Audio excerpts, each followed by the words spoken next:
Hello and welcome to the SportsGrad podcast, your bite-sized guide to enter the sports industry. And joining me in the studio, as always, is the ecstatic Ruben Williams. How are you, mate? G'day, Ryan. I'm fantastic this morning. We put out some very big news yesterday, which we are stoked to share. So a lot of lovely messages have come in. For those who haven't heard, we have just raised some seed funding led by the founders of Spark, who we're going to chat with a bit later on.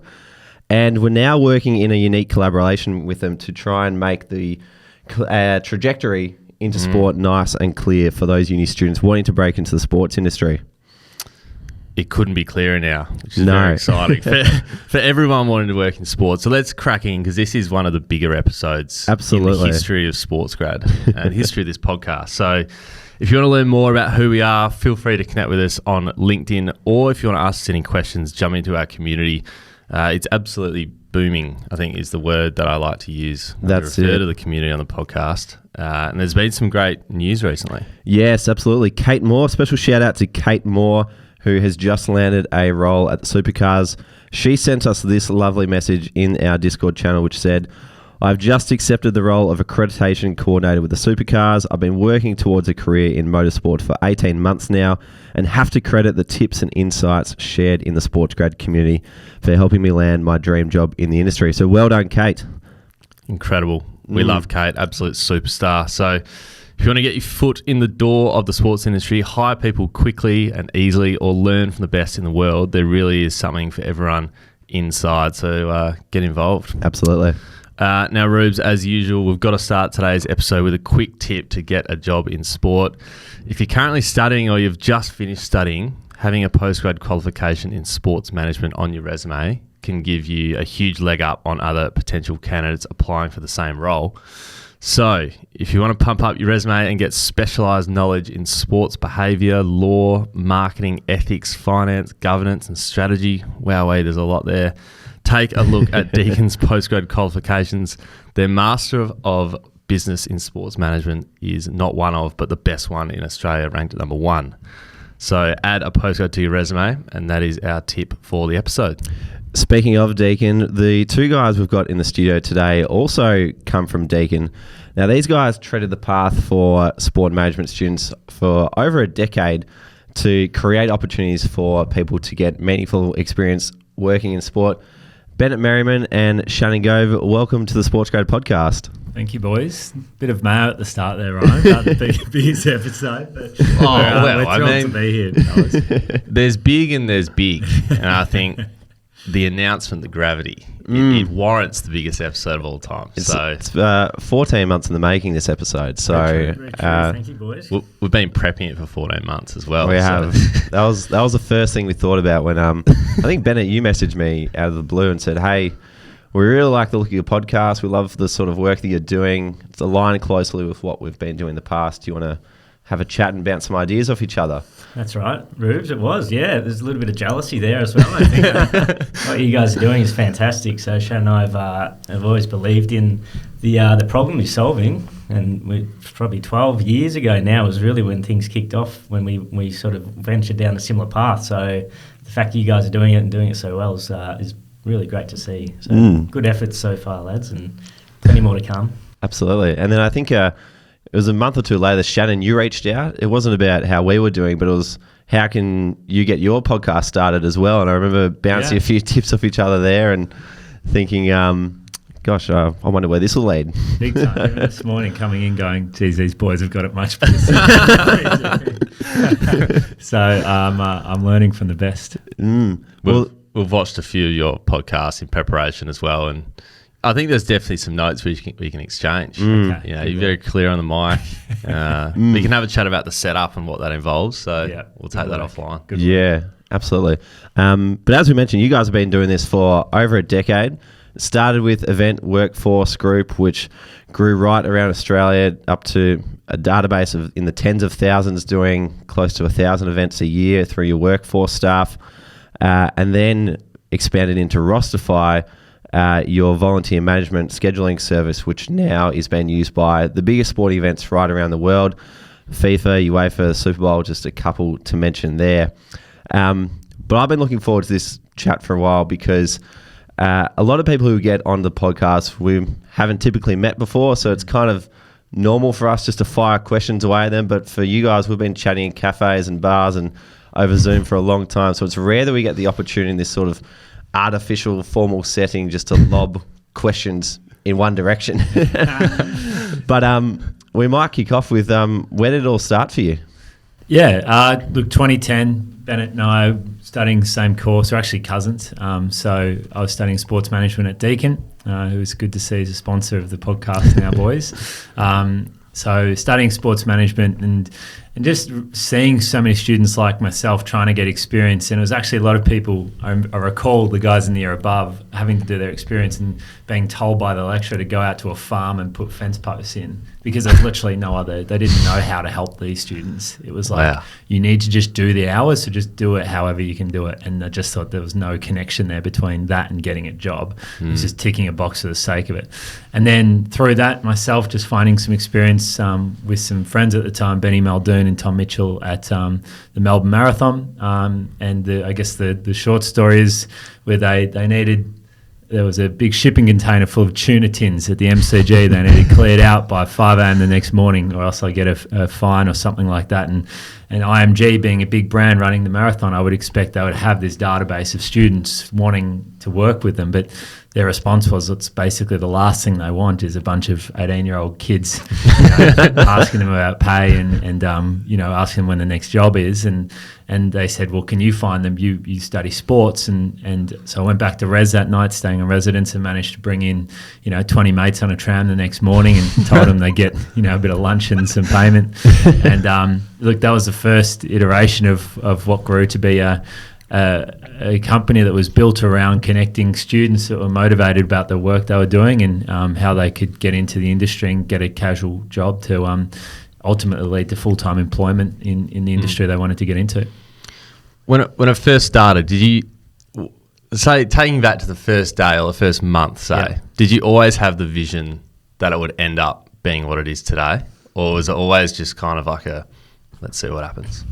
I think we always knew the problem, right? And there's such a strong gap in the market, but then it's such a strong problem as well. So I was a couple of years ahead of Shannon, and I'd already graduated, and about 18 months in, I was returned from a around the world trip, had about $3 in my pocket, and was looking for a job in the industry. And I actually went for about 5 or 6 job interviews and finished coming second or third and shortlisted, but I always seemed to be the issue of not having all the experience or 2 or 3 years experience, right? And how are you meant to get that when you're still a uni student? How are you meant to get that experience that these entry-level jobs are looking for? So it was really out of a complete need and understanding that once you graduate, it's not that easy to just jump into an interview and expect to get that job. Part of my around the world trip, I flew from Colombia to San Diego for a job interview, expecting that if I made the effort, there'd be a bit of empathy from the interviewer thinking, hey, this guy's made the effort, I think he's probably worth the job. And it turned out that they were looking for someone with 4 years sales experience and I had 9 months of experience travelling around the world. So that was a bit of a gap and probably a underestimation from me, but it gave me a great eye-opener to the fact that if you sit in a job interview without the examples, maybe 10 just clear examples of how to prove to the interviewer or the employer that you're ready for the job, it is a lot harder than you think. So the problem was always there. Shannon was coming from as a current student. I was coming from a recent grad, right? So we could build the story and the narrative together. And then the vision itself, we started off with a catch cry, which was placement with a purpose. And we had a vision of doing the Melbourne Marathon as our first event, doing it really well. Gave ourselves 8 months to find 25 casual staff. And it kind of grew from there. So it wasn't like we were going to overrun the world in 5 years. It was more year by year and progressively improving, I'd say. Yeah. Was that 8 months to find 25? Look, not really. It kind of like we scrapped together that first one, as I said, and then there's kind of the next one going, guys, we'd like to have you back, but that first year it was still just sort of working out what we're kind of doing, and sort of half partying because you're at uni and just working it out, and then it was doing another job. So technically the following year was our first client, and we got started from there.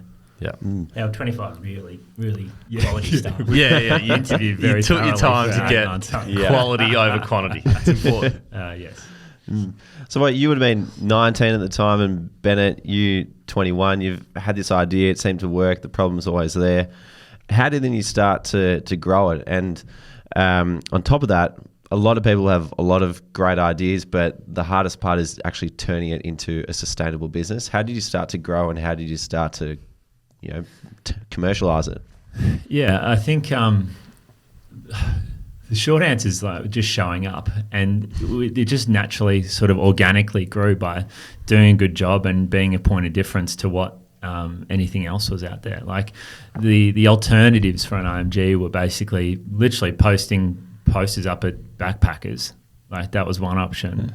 The other was just like these big dirty labour hire companies that were just working all around the country, just filling warehouses one weekend and maybe doing events because it's just something else. Where I guess when we spoke to people, we spoke about the passion as to why we're here, and we would introduce these potential clients and say, look, this is Tom, he's studying sports, he's really passionate about it, and he's done a great job. And the workforces spoke for themselves. Like they were the ones that grew the business in a way, and by us being there, we're able to meet these potential new clients and say, we'd love to be involved and we'd appreciate the opportunity. So from the Melbourne Marathon, we then met some leaders from Big Day Out and the biggest music festivals, and they sort of said, come along. And also IMG were working with the golf, so they just said, well, you solve our problem, so just roll you into the next one. And sort of contracts like that came up, and a lot of our growth came from just showing up, putting on a good face and saying we'd appreciate the next opportunity, and putting yourself out there, because it'd be very easy to sit in the background and not go out and meet someone. But that was how it sort of grew at the very beginning. Yeah. You guys are based in Melbourne. You're doing a lot of events in Melbourne. What happened when the NRL Grand Final called you up and said, hey, can you help us out with our event? Yeah, so that would have been in Sydney. That was our first interstate event, I would have thought, at the time. And that was definitely a great opportunity for us, because it could have gone two ways. We could have said, no, we can't do it, it's too hard, given we would have had probably no casual staff up there on our database. So I guess through some fantastic sales skills that Shannon had on his side, he convinced the client at the time that, no, we can do it. We have a quality staff database in Sydney, and there's no problem. You can trust us. And this was probably 2.5 weeks out from the NRL itself. And the task itself was to be part of the opening act or the opening ceremony in the crowd. And so quite an engaged role with TV, and the whole broadcast focused on it. So had we not have been able to deliver, it would have exposed a few things. And we found a way. We contacted the unis. We went through, I guess, all the paths that we all typically followed, and we found 75 really good quality workforces at the time to help us at the event and deliver it. And that sort of sparked our interstate growth across Australia as well. So it wasn't just shifting tuna tins. It was a really interactive role. Yeah, I'm proud to say the workforce did do more than tuna tin movement across the tuna tin movement. That's we did evolve base a bit. role. Yes, correct. Yeah, Unreal, awesome. But on that, the roles were all sorts of roles, from shifting tuna tins to doing activations to doing operations work and moving fences. A lot of the excitement was the events that we're involved in and what it meant to have that event on your CV itself. So the task itself may have been very basic, but the actual fact that you're getting experience on the ground at the events is what excited people most. So that's something we learned along the way. Could people get experience of these events before you guys created these casual opportunities? Everyone would just email info@Cricket Australia, right, and say, I'd love a gig. Yeah. And no one would respond. And the problem is still the same today. I was with the ICC the other week, and they said they had 1,000 candidates for a job, right? So the problem still remains the same. And with Spark now, we're very proud to see that being the place where you go to get work, casual work in the industry. And now with you guys providing a digital platform to educate and train people and give them confidence to do that. So at the time, no, you would have to family friend, like you would get lucky compared to having a way to get in. And I think the biggest thing that we discovered with Event Workforce Group was that people that just kept trying and putting themselves out there were the ones that succeeded. there's so many great stories of workforces that initially we probably were a bit like, not sure about this person, like, are they suitable? But through sort of hard work and hustle and saying, yep, I'll do the 4 a.m. shift. No worries, put me out there. They were the ones that would succeed in the end. And it's a common thread throughout our whole journey. When did you feel like you were off the ground? When did you think, this is something that we can do for a long time to come? Yeah, it's funny because a lot of our friends and people around us for all this time were always like, you must have taken a big risk to start this business. But, we were studying at uni. We didn't need much income, and we didn't really pay ourselves for, let's face it, 3 or 4 or 5 years, because we were lucky enough that we could earn casual salaries while working at these events with our staff, and we really put it on ourselves to make sure that we were working all of the gigs with our staff early days. It helped us know who they were, got to meet the clients, and to your point about when did we think that there was really something in it, was probably the first Ashes gig that we got, where, at the first briefing session with Cricket Australia before the Ashes summer, we got to meet quite a few of the brands. And when we were at that session, we got to network and bump into a few people that were running these activations on behalf of brands. And they said, well, great, have you got some crew in Adelaide? Let's get started. And from there, that was a fantastic moment for us, where we started with 2 contracts maybe for staffing for the summer. By the very end, we had basically the entire outfield of sponsorship was done by Event Workforce staff. How did you collect those sponsors? The truthful answer is going out network drinks and meeting these people and just they got to know who we were as human beings and the story behind the business about sort of helping connect students with opportunities. And they these people that we were networking with, the clients, were only probably 5, 6, 7, 8 years older than us. They've been through the same journey, so they understood it and understood the problem we were trying to solve. So for them, they were keen to invest back into their, effectively their own journey. And everyone's answer, anytime we would pitch to someone new, they'd be like, God, I wish this existed when I was at uni. And so you're talking on a different level compared to just someone trying to, flick your staff. We genuinely cared about the journey that our staff were going through. How did you switch from a uni student at the time, graduate, to all of a sudden running a business? Like, how did you figure out how to establish that? Because a lot of people will have an idea, but they don't actually know the steps to build that up. Like you mentioned there, Shannon, like you got contracts with Cricket Australia. It's like, how did you piece that all together? How did you learn all that to actually put in place a fully running business? Yeah, I think one of my first events was the President's Cup in 2011, and that was 2 months of work on site at the event itself. And so that was the trigger to be able to say, okay, I'll finish up with my part-time job at the time, which was out of the industry, and then actually progress into work. So that was kind of the catalyst into navigating work outside of the direct business to then find employment, like Shannon said. I guess it was when we had the confidence that we had enough business locked in ahead of time that we could really back ourselves in and go from there.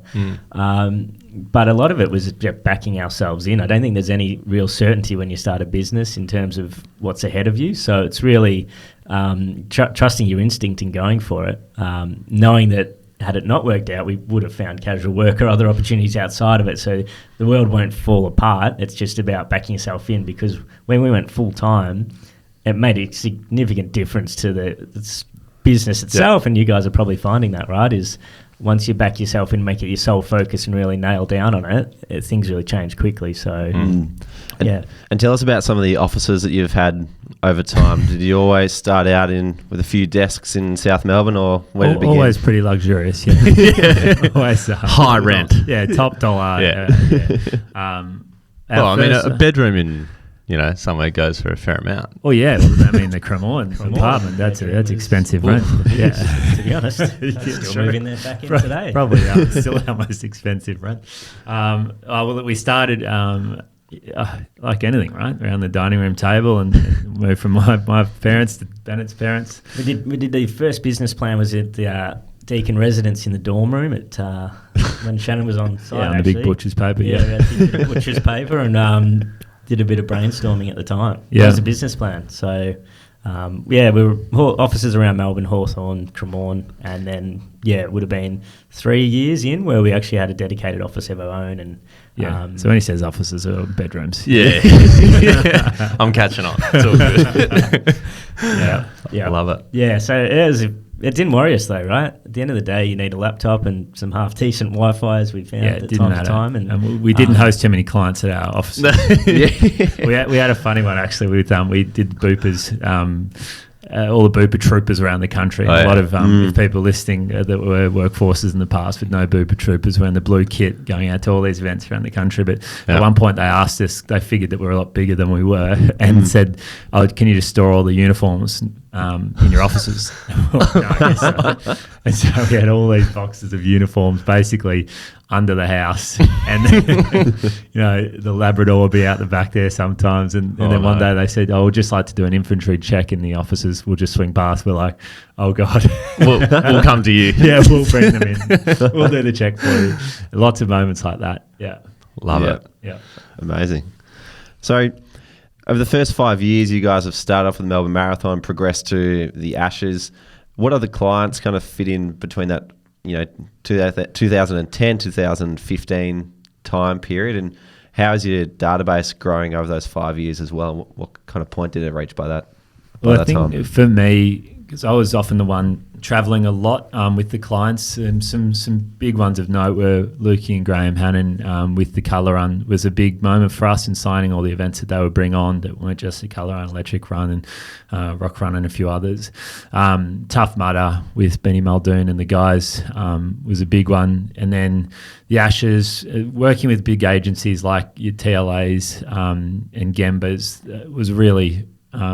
it just provided a different type of work as well, sort of the activation side and the operation side more with the ops, with the colour runs. So that was some of our bigger ones that ended up being national contracts, and that helped us grow. And I think when we'll talk about Rosterfy, it's always, I guess the way I always thought about it's the chicken or the egg, right? Do you go find the work, or do you spend time and energy setting up offices and building a business plan and trying to get the clients, and then you try and fulfill? I guess the way we've always operated is, I don't know if it's blind naivety or confidence, I'm not sure what it is, but our approach is always get the work and work your ass off and make sure you fulfill it as best you can. So we take these things on and then just find the cheapest Tiger flight at 5:30 in the morning and get to a uni by 7 in Perth or something and go and meet everyone. So we'd just find the work and then we'd fulfill it and then make sure we'd turn up in person and do a good job. Next minute you've got 50 odd people at the NRL Grand Final cheering on there. Correct. Yeah. So I'll just say, like, it's such a interesting mindset to have. Like, just you don't know what's coming, but you're just going to do the work, and if you're confident that the work you're doing is going to be good, then it's all going to work out. And I think it's relevant for anybody out there wanting to work in sport as well, because it's like there's no guarantee out there, and you're probably going to get experience where you're probably not going to love the job, but you've just got to dig in. Well, the amount of times like we would, I would sometimes travel to Sydney. We didn't have any money, right? We'd travel to Sydney on these cheap flights, and sometimes you'd have 3 meetings lined up for a day and 2 wouldn't turn up because you were just some university kid that got better things to do. So it's not like it was everyone just had their door open saying, come and speak to us. So it wasn't always easy, of course, but I think number one, we just believed, like Bennett said, we believed in the problem. So we just knew that if we stuck to it and time and market and just being consistent with it, I think that was number one. But number 2, I think, and this is important for anyone sort of thinking about doing their own thing, it's like, and now I think about this retrospectively now when I'm interviewing someone, if someone says they've tried to do their own thing and most likely failed at some point, brilliant. Like it shows that they've had the confidence or, self-belief to try something. Yeah. And number 2, they've probably learned something really valuable as part of it as well. And I think that's like, especially for young people, like you got nothing to lose. You're so young in the journey of where you were at. So try and fail, work it out. It certainly wasn't all success for Event Workforce, and then for Rosterfy, it's always been challenging. But as long as you just stay consistent and just time and market and, keep showing up and taking responsibility, these sort of things, like you just get better at it. Yeah. I think that's a great point for people who are thinking about interviewing at startups. The people who are interviewing you have been through the hard path of trying to build up their business to the point where they can interview somebody. And so for those people who have just started their own little Instagram account here and there, or have tried to, start a side hustle on the weekend, that sort of stuff resonates incredibly well with people like yourself and us who have been through that journey 100%. And understand how hard it is. So for anyone out there looking for anything extra to do, this sort of stuff resonates really well. Big time. Definitely. Yeah, I think we've found that over the journey. People are still working in the industry now that would have just done their first event as a bit of a risk of theirs and didn't think it was for them, but they got into it and now they've built a career off the back of it. So, yeah, I think definitely in your 20s, and we're certainly not far from our 20s, we're a little bit over. Too old. We would just cop knocks, right? Like we'll get knocks and things knocked back and things wouldn't go our way, but then you just get up the next day and you carry on and you keep pushing through. And then when we look back, we don't even remember those times. You just remember the positive times of when you've been able to get through it. So, yeah, I think no matter how hard it might be at the time, you actually get up the next day, push through and keep backing yourself, and it works out. I'm excited to get onto Rosterfy, so we'll do that in a moment. But I just want to ask one thing that Rubes and I have experienced, and I'm sure you would have experienced as well, and we hear a lot from people who are just starting out in the industry, is imposter syndrome. And when you mentioned then, you're just two guys who are uni students and you had meetings cancelled because people, they might have other things to do. Yep. But then you go and sit in a room with the CAs of the world, TLA, Gemba, these huge organisations.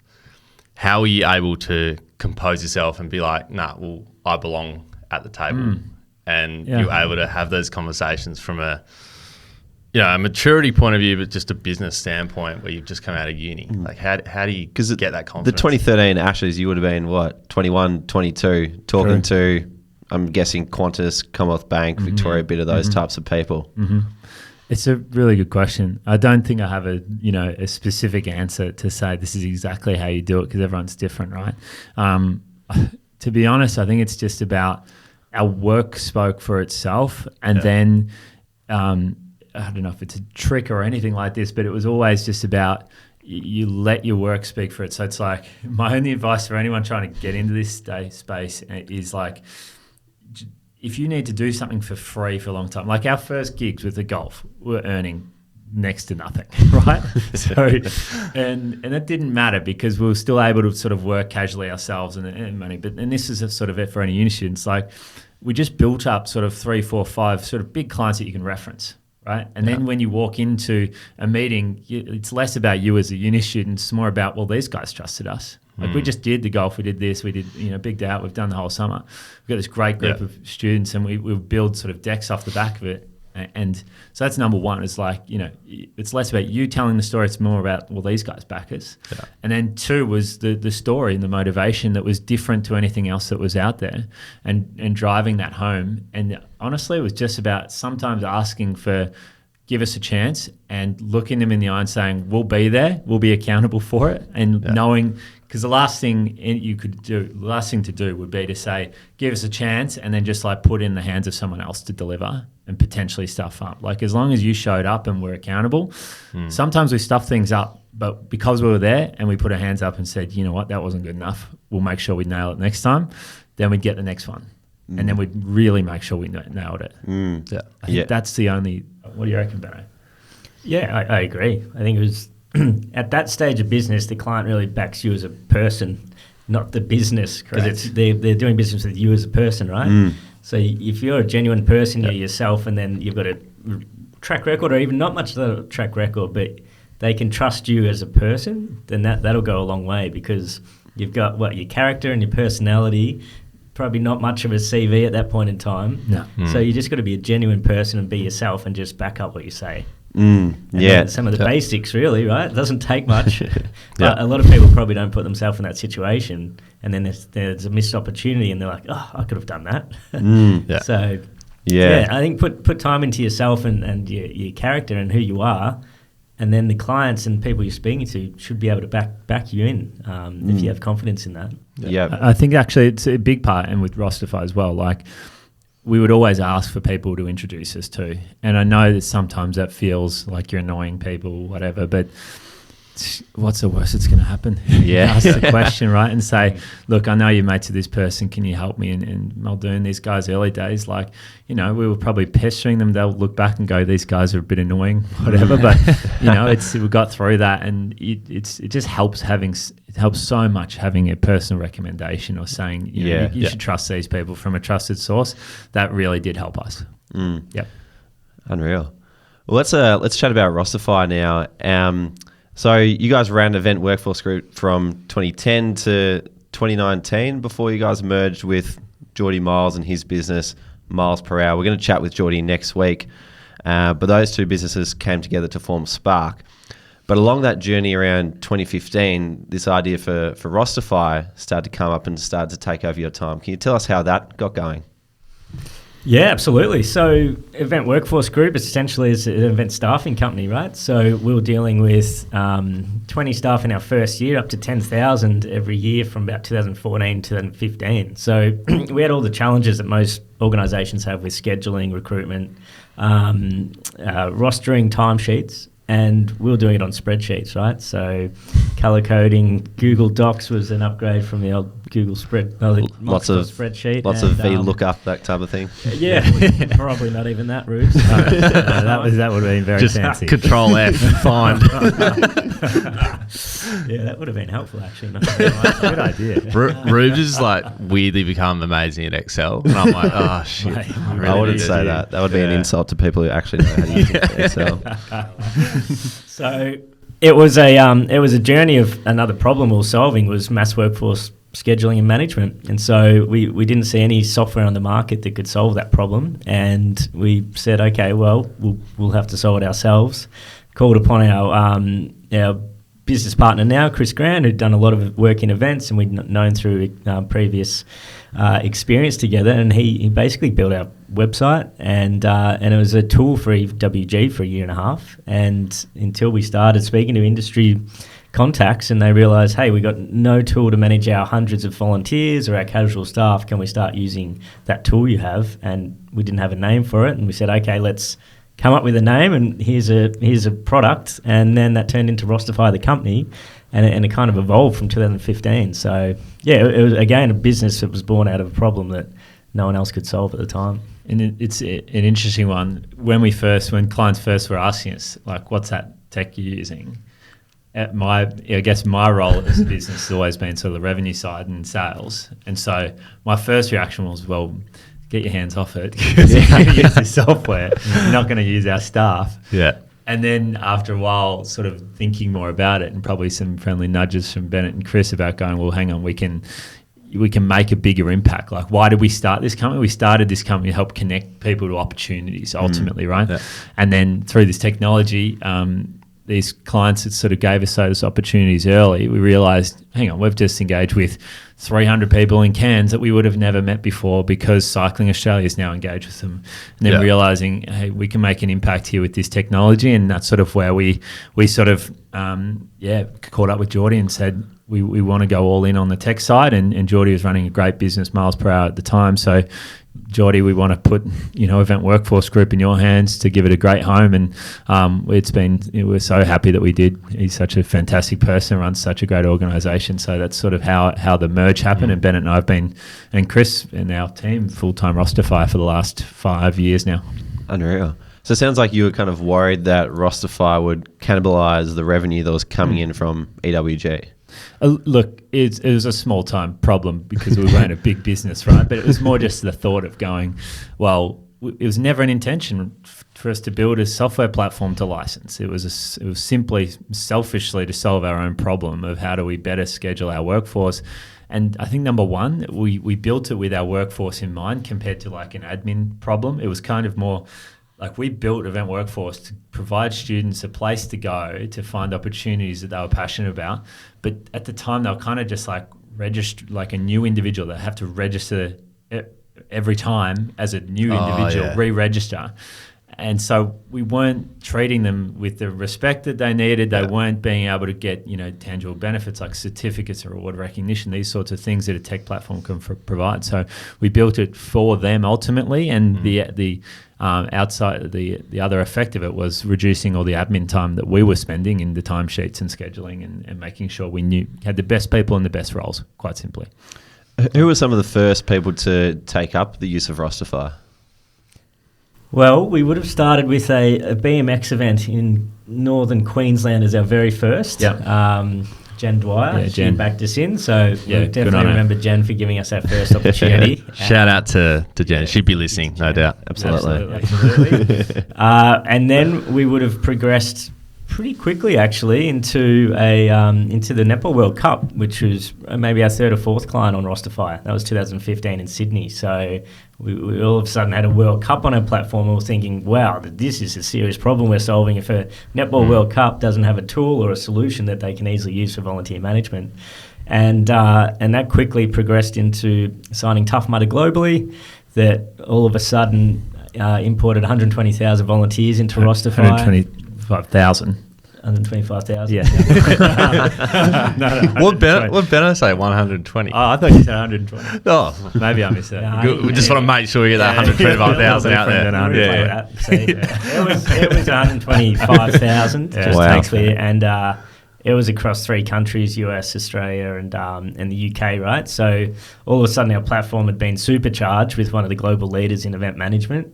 And it progressed from there. So today we have around 150 clients globally in 23 countries. And between back in the 5th or the first event we did and until now, there's definitely been a lot across multiple sectors. And Shan, you'd probably have a few more names you could mention in there as well. No, look, they're the early ones for sure. Yeah. I was going to ask around, getting these huge clients on board, because you've gone from kind of like one business to another in a way. But you're speaking to the likes of the Super Bowl, like that. You probably can't get much bigger.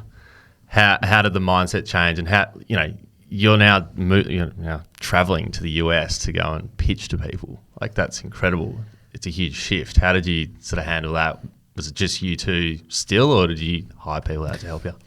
Look, it was us and Chris at the very early days.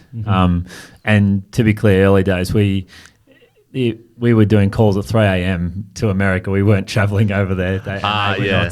Sorry, I'm just going off your schedule now, Shannon. It's a bit hectic. Tiger doesn't run flights. Sorry. No, now it's a little different, but $500, 55 hours to get to the US. No, it was certainly. It was just sort of the 3 of us early days that decided to get into it. And then, again, we just believed in the problem we solved. And still today, when we speak to clients, new clients, when we can speak confidently about our passion for the problem we're solving, and we understand it as well as they do, and if not better now, in terms of our experience across so many different programs, not just in events, but in not-for-profits, with cities, with sporting federations, professional teams. So I guess we've just learned so much from the journey, and it's not the easy stuff that you learn from, right? It's the challenges you go through. So that helps us early days to speak confidently about something. And then again, we didn't have the perfect platform, right? Tough Mudder, and similar to our early clients with the event workforce, Tough Mudder and Andy Newman and Emma Dutch, they took a big plunge with us. We put our neck on the line and said we'll deliver this, and so did they. So you've got to give credit to those people in the industry that see opportunities and back someone in. And I think there's such a big difference I've seen across my time of those that are willing to take a risk and opportunity versus those that are very content staying in the box of, well, it's always been done this way, so we'll just keep doing it. And for me, it's those people that have client side that have been able to take a risk are those special people that I've seen go on and do great work as well.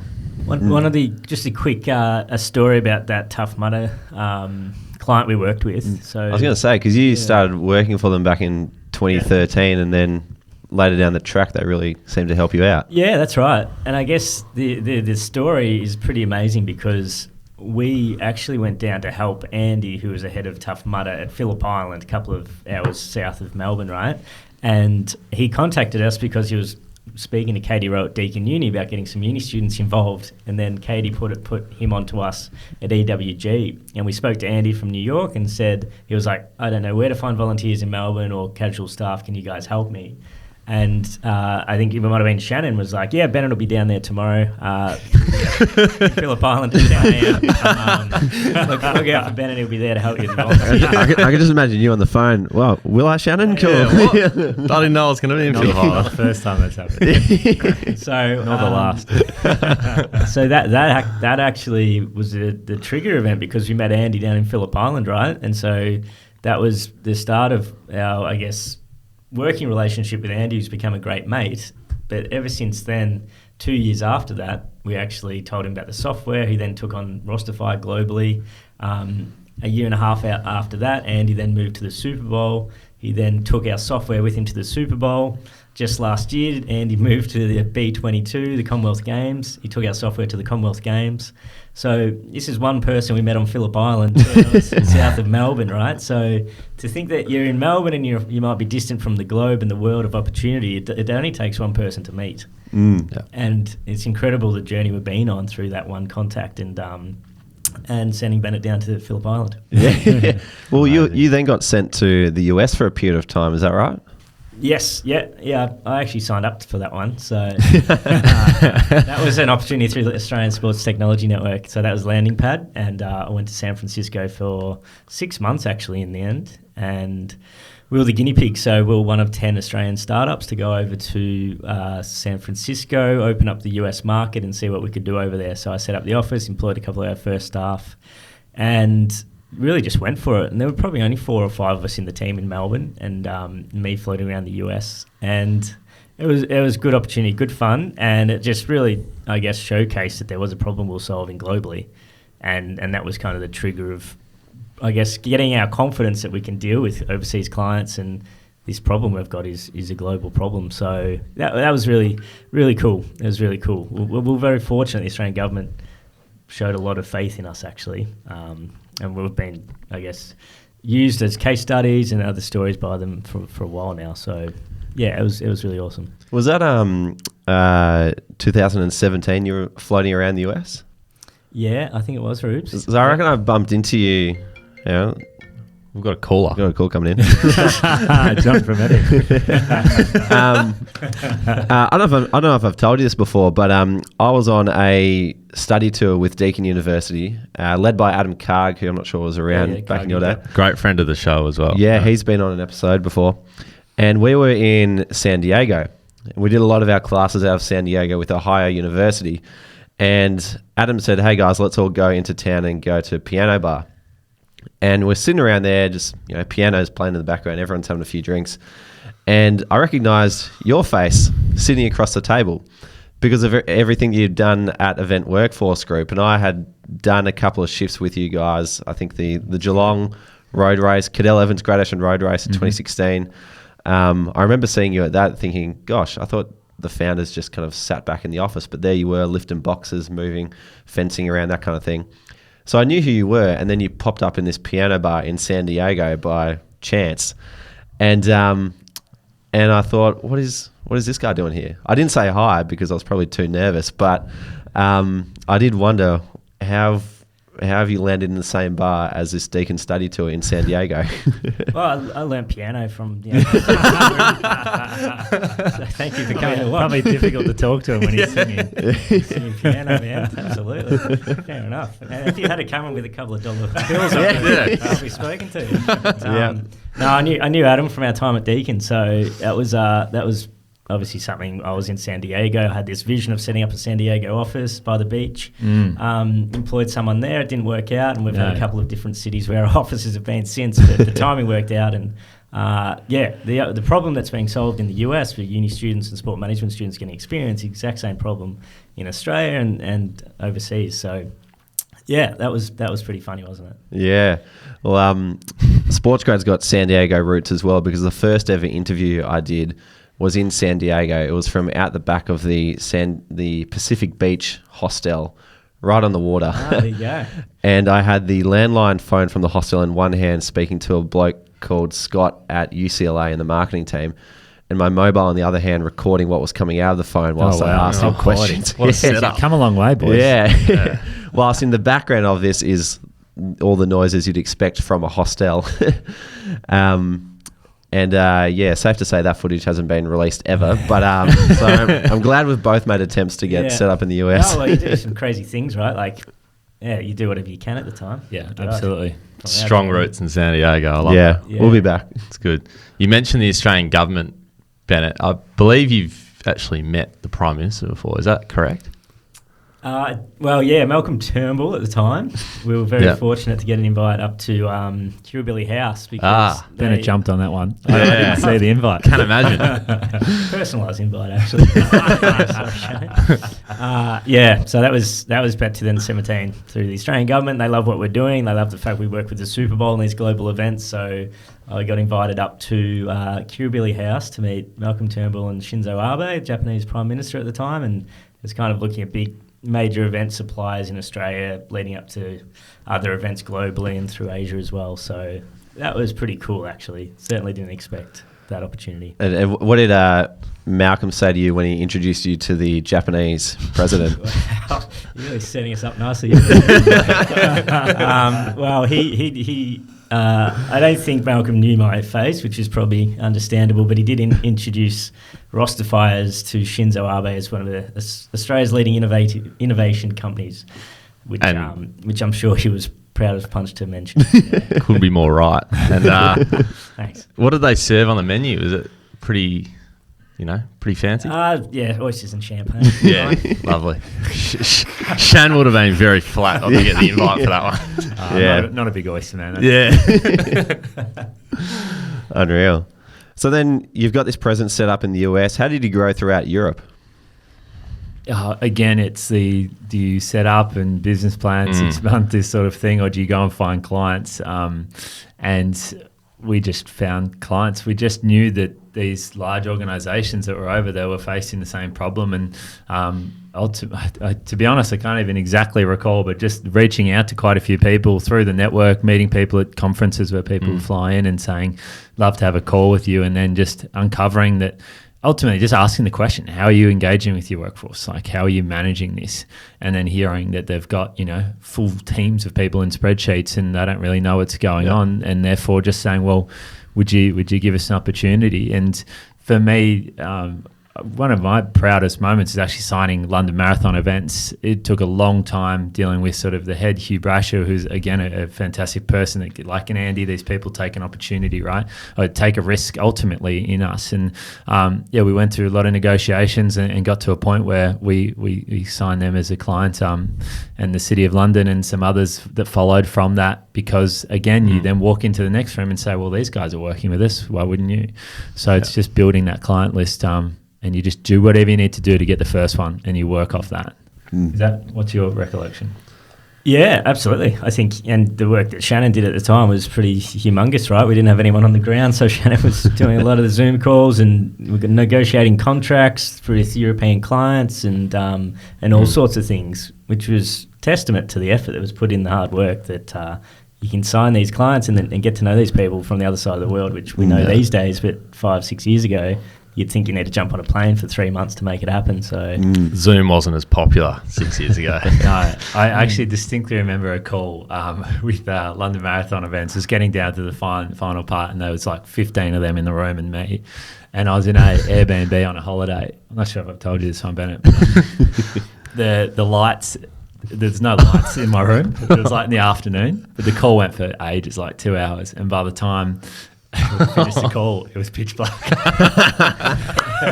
So I'm there talking to him in pitch black, no lights on. I didn't even address it. I just kept going and kept talking. I love that you didn't address it. I just kept talking. And they didn't say, Shannon, have you turned your screen off? Yeah. Shannon, everything all good over there, mate? I just saw it gradually getting darker and me sitting there in the pitch black. But it makes Ruben's San Diego story look all right. Yeah, exactly. Mate, so many of those stories where it doesn't have to be perfect. You just got to get it done. Yeah. So you guys have continuously kind of thrown yourself into the deep end and found a way to swim. Mm-hmm. What have been some of the key learnings throughout the whole journey? Gee whiz. Lots of them. Yeah, I think we haven't. We've thrown ourselves in the deep end with our clients and the tasks we take on, but as a business, we've never really risked everything. We've run our business pretty cautiously and closely managed in a way. So Sounds like you, Bennett. yeah, true. And, Two halves of this business. So yeah, I would say there's two parts of it. Is we've always been pretty detail orientated in kind of how we're running the business on a bigger level, but then always thrown ourselves into the next opportunity to back it up itself. So I would say that's probably one of the lessons in getting to a stage of running a business is, yeah, you got to watch it pretty closely and do everything you need to in the back end. And then we've had a lot of good mentors and supporters along the journey that have helped us from the start, Shan. Yeah, A lot of them. I think one of my biggest learnings is just that showing up and consistency. And it's like you're going to get knocked back many more times than you're going to be accepted.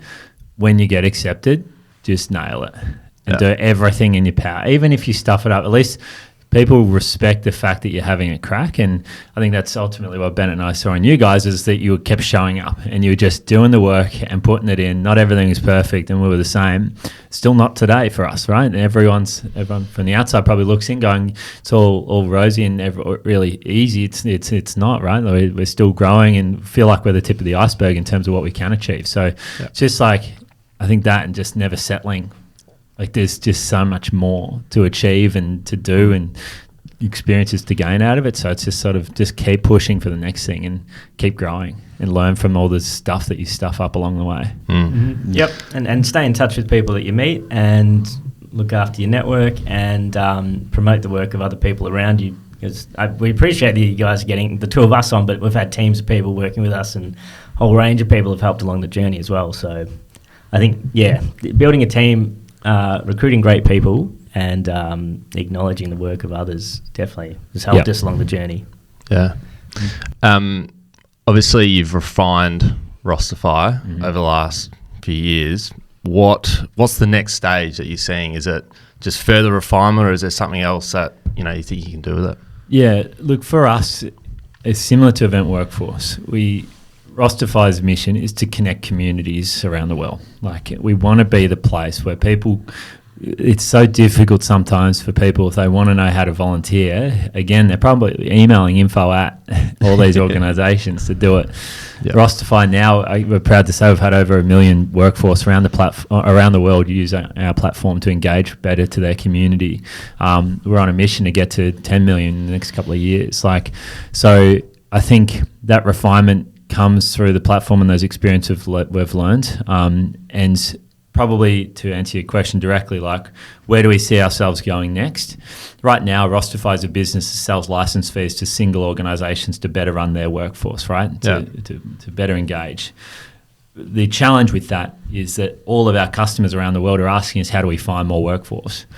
So over the last sort of through COVID and alongside some major clients, we developed a marketplace capability. So a way to effectively bring together your community of organisations to post opportunities, and then that can go to a marketplace of volunteers or casual staff, this sort of thing. So so the next iteration of where Rosterfy will be going is a marketplace capability to greater connect people from all walks of life, not just single clients. So I think that's a big focus for us.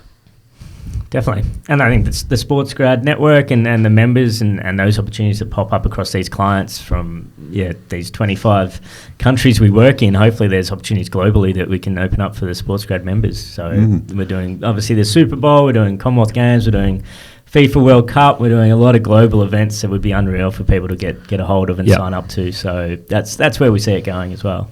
Amazing. We'll be signing up for the FIFA World Cup, no doubt. Yeah. Reg happened yesterday. We launched yesterday and we had, what was it? We've had just over 120,000 volunteers register in the first day and a half. Wow, So they're getting quick boys. Exactly. Just to clarify, that's not info at Rosterfy. Did you get that? Yeah. No, definitely not. We can afford it. Bennett, Shannon mentioned the 10 million volunteers. Why is that an important thing to aim for? Yeah, so we got a goal by 2025 to get the 10 million active volunteers on Rosterfy. So I guess that at the heart of it is what we're trying to build is connecting the communities and the people behind it, right? So the more volunteers, the more engagement, the better the events are, the easier it is for our clients and a whole range of things. So that's kind of the North Star is to get towards that, which I guess is 2.5 years away and something to aim for, which I think is key, right? I know you guys have got your goal towards the Paris Olympics and a range of missions that you want to go towards. So I think it's good to have something you can hang your hat on once you get there. Yeah, I think just a quick one on that. I recall, like, especially event workforce days, when you're so early, you got no idea what you can achieve. And every year we'd be setting our budgets or, how many clients we're going to sign.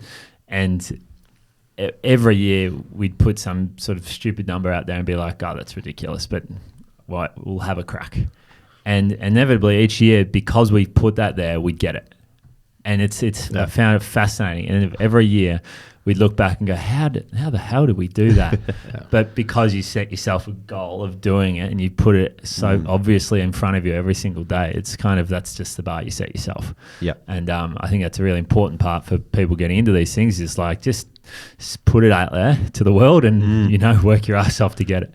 Yeah. And no matter what it is, it doesn't matter if you're trying to make $1 million a year or just trying to get your first job, just 100%. Kind of setting that goal for yourself. Whatever it take you a long, long way. Do you guys feel like you've achieved your vision or on track? If we answer at the same time, I'm not sure. My instant reaction is no way. Like, no way. It feels like we tip of the iceberg in terms of what we can achieve. There's so much more to do. I think we're really proud of the event workforce journey and like just seeing how many people around Australia have progressed and built their confidence through this platform to connect to opportunities to progress into where they are. Like, really proud of that journey and so happy to have Geordie being the man to lead this charge for young people around the country. For Rosterfy, we've done some great work we're really proud of, and it's funny, our friends around us were always the ones to pull us out of the day-to-day and be like, guys, you realise you did that or you signed this client, like, well done, because we are so we're so bad at that. We're just head down, bum up, like, because I mean we've talked about it, like, a lot of the times we didn't have the capacity to deliver these things we'd sign. So it was almost like we'd sign them and be like, oh no, we're going to deliver this now. Oh no, we've got the Super Bowl. Oh dear. especially early days, not so much now, but it was always a matter of just, you got to get to work immediately. And so we've had good people around us to, Matty Bissett come into the office with a bottle of champagne at 7 a.m. one morning. That sort of thing, and family, of course, have been critical to help us to see those things differently. Yeah, I'd be the same. I don't think we've achieved everything we want to achieve whatsoever. No, we're just on the start, right? Like, last couple of years, we've been able to look back and understand where we're at. Now the world's opening up post-COVID and opportunities are popping up. Like, it's incredible what's happening out there. So, no, definitely not. And I think as long as you enjoy the journey, the end goal can change as you go, right? It's just the day-to-day. You've got to make sure you enjoy and soak it up, especially with the team now. Shannon and I probably should stop a bit more and celebrate what's going on, because people do love what's being achieved, I guess, which is awesome. So, I think you guys doing a great job of that and tracking your progress, because when you look back, you're like, well, that's a pretty cool, I guess, story, even though at the time it's hard yakka for sure. Yeah, I remember you sending me a few YouTube videos from the 2013 Ashes where you would go around and interview a couple of workforces, or I think you created a bit of a stinger video out of it as well. And you guys were looking very young and fresh-faced at the time. And well, we're not still are. I don't know what you're saying there, Bruce. Come on, Bruce. We can see him in the flesh right here. It's not even over the screen. Well, there's a difference between 30 and 19. So. 30? What? Yeah, I'll say that. But no, that is awesome to hear. Personally, like, when I dropped out of a marketing degree and jumped into a sports management degree, and I had no idea how I was going to get my first piece of experience, you guys were, all the rage at Deakin when I walked around. I reckon somebody came into a university lecture that I was in and talked about EWG and the opportunities that you had. That led me down to Geelong one day to see you guys moving boxes. I think I put on a fluoro vest and stood there as a course marshal and watched Richie Port and Cadell Evans fly by around the course there. But to see the opportunity, or to have experienced the opportunities that you guys have created for young people, and to have seen the journey you've been on to do that for many, many more. I know I've personally kind of admired your work very heavily. So to see you guys be interested in SportsGrad and want to be part of our journey too is absolutely incredible. And to hear the vision that you've got for Rosterfy and for Spark, which is now in the hands of Geordie, but is still very closely aligned doing those casual opportunities. It's it's very humbling and super exciting to kind of be in this together. Thank you, mate. Appreciate that. Yeah, and for you guys, like we both, it's funny, right? The Bennett reached out to you. I didn't know that. And then I reached out to you. It's like, it's not like it was you guys pitching to us either, right? It was, we just saw the work you're doing and thought it was really aligned to where we were as human beings ultimately. Like we just believe in the problem so much, and I think with Spark that's ultimately the physical work experience, right? But there's the other side of it to build confidence, to help find your way in the journey. It's so challenging for young people.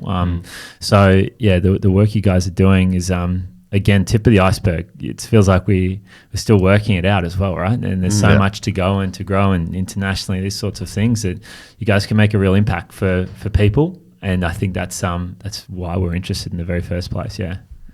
Yeah, definitely. I think you guys are connecting people so much easier through technology than probably we did, right?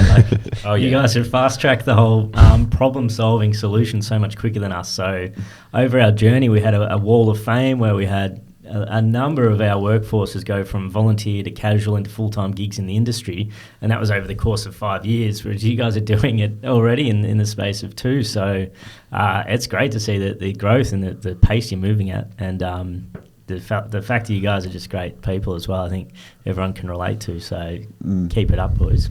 Yeah, thank you. It was very good timing because Ryan and I had just had a meeting with a radio station and we thought the radio station wanted to chat with us because they were interested in our show and promoting that. Turns out they just wanted money from us to get sponsorship on their station.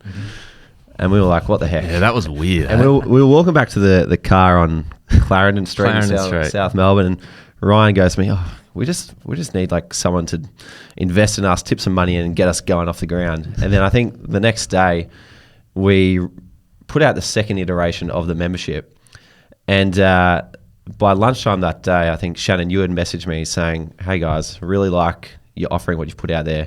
Any chance you come to the Australian Open tonight? And I'd never been to Rod Laver Arena at this point in time. Next minute, I'm sitting there next to you watching Tsitsipas and Medvedev fight it out in the semi-final.